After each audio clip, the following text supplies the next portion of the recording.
নেক্সানোডে আবারও স্বাগতম। তো পূর্বের ভিডিওতে আমরা দেখেছিলাম মাইক্রোসফট এক্সেলের কিছু ইন্ট্রোডাকশন পরিচিতি দেখেছিলাম। তো আজকে আমি আবার ওপেন করছি, আমরা আজকে এখানে আরো কিছু কাজ দেখব। তো সাধারণত এই যে আমার এক্সেল শিট ওপেন হলো, তো আমি এটাকে আরেকটু জুম ইন করি, তাহলে আপনাদের বোঝার সুবিধা হবে। তো আমরা স্বাভাবিকভাবে লেখার জন্য এটা হচ্ছে হোম মেনু। তো হোম মেনুতে প্রথমে ওপেন হবে, ওপেন হওয়ার পর আমরা স্বাভাবিক লেখার জন্য এক্সেল শিটে যে কোনো একটা ঘরে ক্লিক করব, ক্লিক করার পর আমরা জাস্ট এখানে টাইপ করবো আর কি। আমি এটাকে হ্যালো। তো দেখেন এটা আমার এটুক হয়ে গেছে।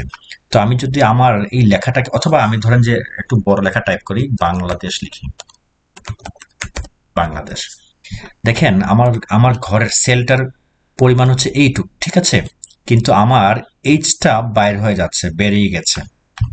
তো আমরা স্বাভাবিকভাবে প্রাথমিকভাবে আমাদের এই ঘরটা ঠিক রাখার জন্য আমরা এই যে সেলটা আছে, এই সেলটার ঠিক মাঝখানে দেখেন, দুইটা সেলের মাঝখানে একটা মাউসটা কার্সারটা পাশে নিলে এখানে একটা প্লাস সাইন দেখাচ্ছে। তো আমরা এখানে ক্লিক করব, এই প্লাস সাইনে ক্লিক করে জাস্ট টান দিব এইভাবে, ঠিক আছে, ডান পাশে টানবো, তাহলে এটা সরে যাবে।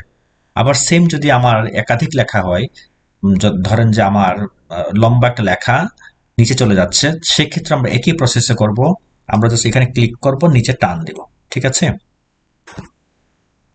তো আমাদের এই লেখাটা এইভাবে উপর নিচ বা ডান বামে সরাতে পারবো। তারপর দেখেন আমাদের এই লেখাটা উপরে কিন্তু ফাঁকা রয়ে গেছে।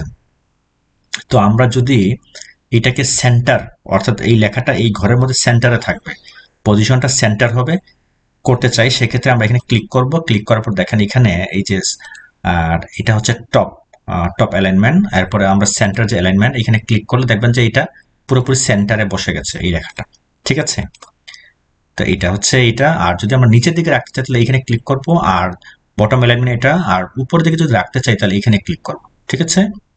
আবার আমরা যদি এটাকে কালার করতে চাই, এই ফন্টটাকে আমরা এখানে ক্লিক করব, ডাবল ক্লিক করব, ক্লিক করার পর এই বক্সের ভেতরে আমরা ঢুকে যাব, সেলটার ভেতরে। তারপর আমরা এই সেলের লেখাটাকে এইভাবে সিলেক্ট করব, সিলেক্ট করার পর আমরা এখান থেকে এই যে আমাদের ফন্ট কালার আছে, কালার থেকে আমি জাস্ট রেড কালারটা ক্লিক করলাম, বা আপনি যদি চান তাহলে আপনি যে কোনো কালার চুজ করতে পারেন। তো আমি প্রথমে এই যে রেড কালারটাকে আমি চুজ করলাম, এবার অন্যদিকে ক্লিক করলাম, দেখেন এখানে রেড হয়ে গেছে। তো আমরা ফন্টের সাইজটাকেও আর একটু চেঞ্জ করতে পারি। এখানে এখানে ফন্টের সাইজটা দেখাচ্ছে 11, আমরা যদি এখানে 20 করতে চাই তাহলে দেখেন আমাদের ফন্টের সাইজটা 20 হয়ে গেল।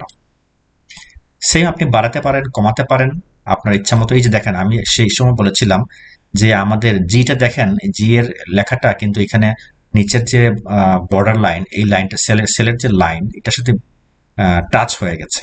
তো আমরা এটাকে বড় করব, এইভাবে ক্লিক করে বড় করব। এরপরে আমরা এখানে এই যে এই ফন্টটা আছে ক্যালিব্রি, তাই না। তো আমরা এই ফন্টের স্টাইলটা চেঞ্জ করতে পারি। এখান থেকে আমরা মনে করেন যে কমিক সান্সটা দিই। কমিক সান্স ফন্টটা আমার খুব ভালো লাগে। এই যে কমিক সান্স, এই কমিক সান্সের ফন্ট ডিজাইনটা একটু অন্যরকম, এরকম আর কি, ঠিক আছে। তো আপনারা চাইলে এখান থেকে ফন্ট চেঞ্জ করবেন, এখান থেকে ফন্টের সাইজ চেঞ্জ করবেন, এখান থেকে আপনারা কালার চেঞ্জ করবেন। এরপর আপনি যদি এই সেলটার ব্যাকগ্রাউন্ড কালার দিতে চান তাহলে আপনি এই সেলটাকে ক্লিক করবেন, ক্লিক করার পর এই যে এখানে কালার আছে, এই কালারটাতে আপনি যে কোনো একটা কালার দিবেন, ঠিক আছে। আমি যদি ব্লু কালার দিই তাহলে দেখেন ব্যাকগ্রাউন্ডটা ব্লু হয়ে গেছে। তো আমরা আশা করি আপনারা এই প্রাথমিক ইনিশিয়াল যে স্টেপের যে এগুলা আপনি বুঝতে পেরেছেন। খুব একটা হার্ড না। এক্সেল হচ্ছে নিয়মিত চর্চার প্রয়োজন, চর্চা করলে আশা করি আপনারা এক্সেল খুব ভালোভাবে শিখতে পারবেন।